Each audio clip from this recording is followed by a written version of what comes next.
The case officer for the investigation was Michael Proctor. There you go.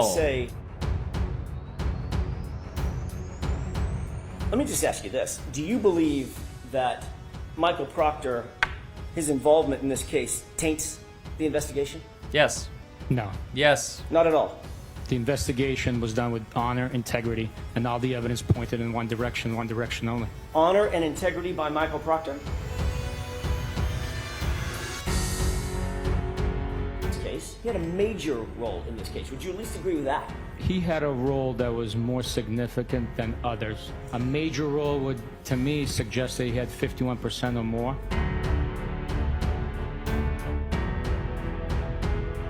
Michael Proctor, and I quote, I'm going to read from the report, when they found him guilty and discharged him from duty from the Massachusetts State Police forever.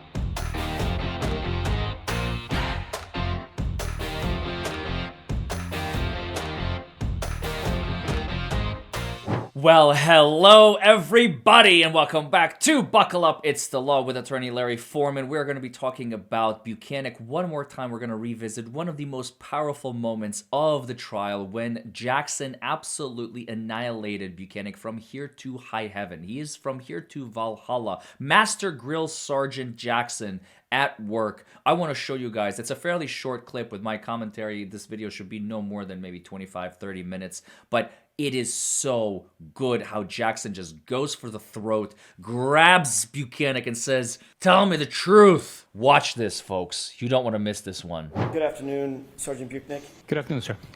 I want to talk to you for a second about roles in this case, in this investigation. Would you agree with me that Michael Proctor was the lead investigator as well as the case agent in charge of this case? He was assigned as the case officer for the case. In that position, given the fact that it was his assignment, would you agree with me that he had a leadership role insofar as the investigation of the case is concerned? I wouldn't call it a leadership role. It's more of a facilitator, liaison between the DA's personnel within the office and the state police. He also helps facilitate any missions, outstanding tasks that need to be completed. He obviously had a supervisor, correct? I'm sorry, can you repeat that? He obviously had a supervisor, correct? He did, yes, that would be myself. That would be you. Yes. Every case has some lead trooper in your unit, correct? Every case is assigned to someone to sort of be in charge and lead the charge of the investigation. Is that right? Every case has a case officer that manages the investigation. Okay. Right. And managing the investigation doesn't mean just, typing up schedules. It means actually managing the investigation, like deciding what search warrants are going to be written in certain circumstances. That's one example, correct? They're responsible for writing and authoring those search warrants. Sometimes the recommendation, suggestion, or leadership comes from the supervisors or the DA staff where their experience might dictate otherwise. And sometimes it comes from the lead case agent himself or herself, correct? At times, yes. Every team, even back when you were in the military, you were on many, many teams in the Marine Corps, correct? I'm sorry, you were speaking, facing away from me. I couldn't hear you. Every team, including back in the time you were in the military, back in the time you were in the Marine Corps, every team has multiple individuals involved in that team, correct? That's the whole point of a team, multiple people, correct? I would agree with you that a team consists of more than one person. Yes. And it has to be some sort of echelon of leadership on that team, correct? Everybody's not just an equal, co-equal, correct? We might have different duties, responsibilities, but Oh my God. some teams have equal rank. Yeah. But there's going to be a team leader, right? Yes. That's a military phrase, team leader. You're kidding. Yes, there is a team Okay. leader in the Marine Corps, in the rifle platoon, but not every team has a leader. What? Did the team in this case, in this investigation, have a leader? Someone who was assigned as the lead case agent. Spit it out. Not just another officer. Just say not Proctor another and get it detective, over but with. the lead case agent. The case officer for the investigation was Michael Proctor. There you You don't go. want to say lead case agent or case officer, correct? I refer to that billet as case officer. Your responsibility as the supervisor over this particular case officer or any other case officer that you might have, or any other trooper that you might have under your supervision, your responsibility in no small part is to supervise the individuals under your command to ensure that the case is adequately investigated. It's properly investigated. That's part of your role as a supervisor, correct? Is one of my many responsibilities, yes. Wait, partly did because somebody you just say objection? Everybody ignored it. It was weird. More experience, Unless I I'm hallucinated. guessing, than the people under your charge. Is that right? Certainly in my position, but there are many instances where a sergeant might have less experience than a well-seasoned trooper that's been in the office for 15 to 20 years. So Fair enough. Fair enough. That may be the case, but under ordinary circumstances, you earn your way into a supervisory role in the Massachusetts State Police through both not just time, but time and experience, correct? We take an exam and then get promoted based on the exam. Part of the responsibility that you have as a supervisor is to make sure that the case is properly investigated, and that may include making sure you have the right suspects, right? The array of suspects that may exist, you want to make sure, and you supervise to make sure that that array of suspects is appropriate and proper, correct? In every investigation, we follow the evidence. We follow the statements made, provided by eyewitnesses, witnesses in the case. Sometimes the defendants or suspects provide statements to us. At many instances, those could be contradictory statements. We follow the evidence in every investigation, and that evidence determines who the suspect, person of interest, or ultimately the defendant is. And you want to make sure that you gather, or that your subordinates gather that evidence in an appropriate and objective way. It's obviously the foundation of a good investigation, correct? I'm sorry, can you repeat that? Maybe. You obviously, as a supervisor, want to make sure, you talked about following the evidence, you want to make sure that that evidence is gathered in a way that is adequate, in a way that is objective, that in a way that is unbiased, so that you can gather the evidence that will lead you to the right folks, right? To the right suspects. We always want to gather as much evidence as possible. We conduct that gathering in the most appropriate ways possible. Sometimes there are tough decisions that have to be made where we have to either decide whether we're collecting evidence A or evidence B, and those decisions have to be made on the spot. At times it's a time-sensitive matter. At times it's a decision made by a group putting their heads together and deciding on that. So I don't know if that answers your question, but Not really. That's the most Let's try it again. accurate explanation. Okay. You done? I am. Okay. Let's try that again. You want to make sure that the evidence, as a supervisor, supervising your subordinates, you want to make sure that the evidence is gathered in an appropriate way, in an objective way, correct? Yes or no? Yes. Okay. You're also doing everything you can as a supervisor and someone with the experience to make sure that the highest levels of integrity and those demands are met in any investigation that you work on. If there was a question No. of integrity, those That's not the individuals question. would not be part of an Just investigation. answer the question. That includes knowing, obviously, what your subordinates are doing. During the conduct of the investigation, during the process of us investigating a crime, yes, we know. I feel like Bukhenik is trying to predict the next question rather than just answer the question as is, because he's like, well, let me answer the question you're about to ask. Well, if there is a question of integrity, but that's not the question. The question is, your job is to maintain integrity. Yes or no? Well, and then he can't just say, yes, it is, because he knows he'll be locked into testimony he doesn't like. What is going on, because every bit of information that comes in needs to be shared, and we need to make sure the whole team is aware of all the evidence and information that is available to us at the time. You So want to make bad. sure that, I'm going to use a colloquial phrase, you keep tabs on those who are reporting to you, correct? What are they doing? What are they engaged in? When are they coming and going? Who are they interviewing? Things of that nature. Basic investigative things, correct? For the most part, you can't track every single person Of course all the not. time, but this is a very serious line of work. A lot depends on it. We speak for those that can no longer speak for themselves. So we do our best to conduct every investigation with integrity, honor, and get to the truth. If you don't properly supervise, and I'm talking about your role now as a supervisor, if you don't properly engage in that supervision, it obviously increases chances for mistakes. It increases chances for bias to seep in. It increases chances that something could affect the adequacy of the investigation, correct? That's a lot there. Can you repeat that, please? Maybe one section at a time? Sure. Oh my God. If you don't properly supervise your subordinates in an investigation, failing to properly supervise them could increase the chances that mistakes are made. Isn't that right? That's why you Yes, supervise. that is one possibility. yes. Okay. Let's break it down. It also increases chances that there could be inherent biases that are seeping into the case that you want to make sure doesn't happen. Correct? I believe that human beings all have biases, God. but during the investigation, those biases do not affect. How do you know? Especially in this case, they did not affect. Especially any in this outcome case? of the investigation. How do you So know? I wasn't even talking about this case. Yeah. I was talking about Generally. cases in general and your Yes. supervisory role in general. That was the question. Your job as a supervisor. This man just cannot answer a question, folks. He is always answering it from the side, and don't think that the jury is not paying attention to that for 1 second. Oh, they're noticing everything. Supervisors to seek out and make sure that there are no biases in an investigation, correct? Absolutely. You want to make sure that any investigation, as a supervisor, any investigation that is under your charge, under your supervision, is done adequately and professionally. Is that right? Yes, that is right. And there's a chain of command for that, right? Meaning someone under your charge needs to report up the chain of command to you, and you have supervisors to whom you report, correct? Yes, it's a paramilitary structure, and it is in order for the colonel to keep command and control over the entire agency of 2,000 plus people, it is absolutely necessary for there be a reporting up and down within the ranks of the Massachusetts State Police. And you have, by the way, what's your chain of command? Who did you report to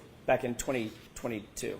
I directly reported to Detective Lieutenant Tully. Especially in a case, you mentioned this case a second ago, especially in a case like this, a homicide investigation, especially in a homicide investigation involving a police officer. You have to maintain your knowledge, an intimate knowledge of those under your command, under your charge, to ensure that what they're doing fits what you believe to be the proper protocol. In other words, you're not just going to let people loose.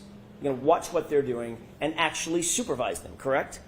Yes, absolutely. We are professionals, and we conduct each and every investigation with that in mind and with that's the what- integrity that is necessary. You just used the word I was about to use. That ensures the adequacy of the investigation, correct? Yes. To use your word, that ensures the integrity of the investigation. Is that Yes, right? that's correct. As you sit here today, do you believe that this investigation, now I'm going to turn to this investigation, Ooh, here we was go. conducted with professionalism, with competence, at the highest level of integrity? This investigation was conducted professionally, with integrity, and all the evidence collected, all the statements collected, pointed in one direction. There was no bias influence on the evidence, on the information that was collected, or which direction the investigation pointed naturally. Former Trooper Michael Proctor was the person who was the assigned case agent, the lead case agent in this particular investigation, correct? Michael Proctor was the case officer for this investigation. He was assigned, ultimately, to use another phrase, as the lead investigator, wasn't he? Come on. I'm not Buchanan. going to agree with you. Really? Is there a reason that you want to try to distance yourself from naming Michael Proctor as the lead investigator? Good question. Is there some reason? I am not trying to distance myself. Yes, All you I'm are. saying is the term that I use is the case officer. We're simply case managers. There's no leading investigation in any direction. Liar. So, in your mind, well, let me ask you this. It's a case officer. nothing In to the do with that. report, in the Department of State Police report, Michael Proctor, and I quote, I'm going to read from the report, when they found him guilty and discharged him from duty from the Massachusetts State Police forever.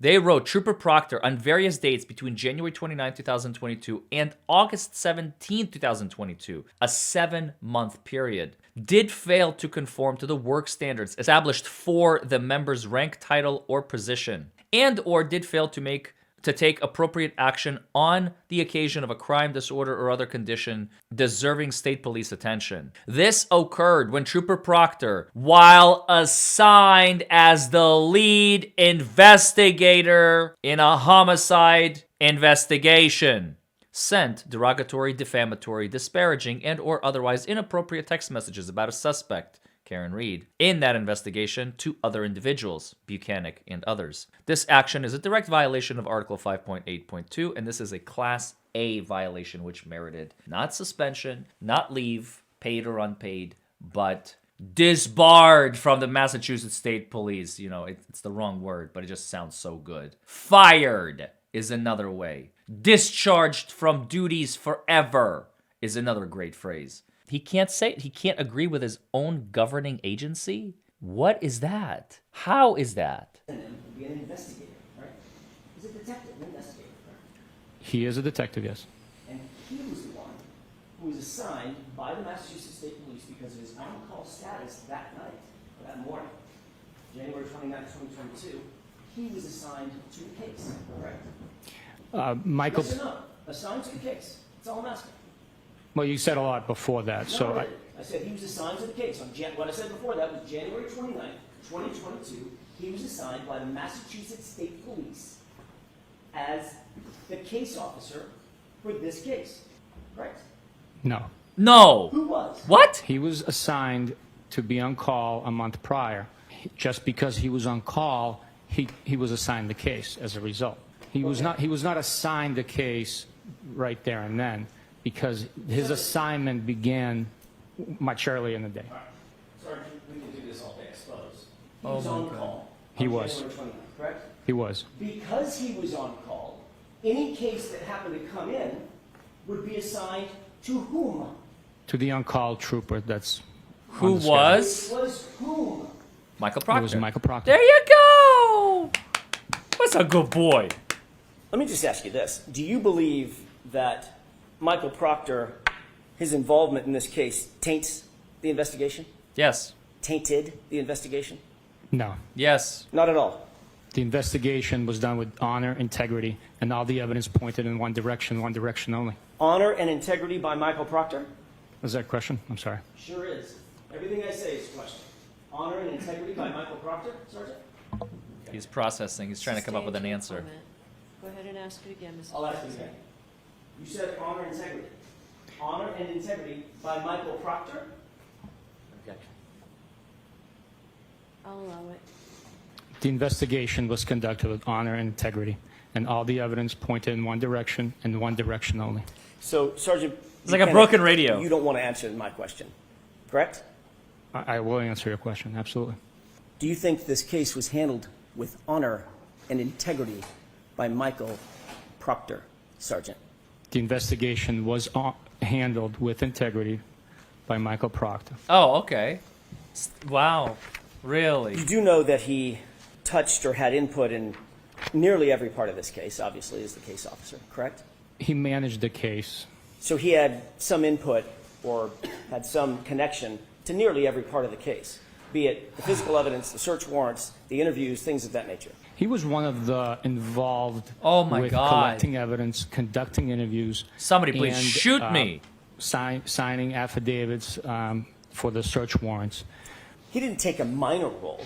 Before I have an aneurysm, I'm going to take a pause and I'll say, don't forget to like this video, comment below, subscribe to the channel. This guy, I swear to God, what is wrong with this man? I know so many things. That famous photo of Karen Reed's father pointing directly to him at the top of the stairs as he's walking up. Oh, so bone chilling. I'm legitimately getting chills just thinking about it. Hopefully my editor will splice that in there and show you guys. Shout out to my editor who is working round the clock. He's working overtime making these videos. Love you, bro. Truly. Without you, there is no Attorney Larry Forman on YouTube.